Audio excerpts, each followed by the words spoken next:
L'ermita de mig camí de Tortosa ha estat de nou l'escenari de la celebració del Dijous Jarder. Per a l'ocasió, l'Ajuntament de Tortosa ha organitzat una baldanada popular on s'han repartit més de 1.200 baldanes, prop de 1.300 coquetes i també vi dolç. El regidor de festes de l'Ajuntament de Tortosa, Jordi Folquer, ha recordat que es tracta d'un acte amb força tradició a les Terres de l'Ebre i ha destacat l'èxit de participació de la jornada. L'acte d'avui representa el Dijous Jarder, que és molt tradicional, sobretot en aquestes terres, i la gent que puja a mig camí.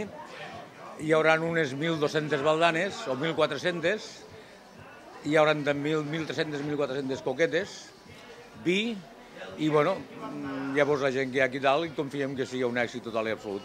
Així mateix, Folquer ha apuntat que el dia de Dijous Jarder, mig camí esdevé un punt de trobada entre grans i petits. La jornada també ha comptat amb l'actuació de Chaik, el payamac.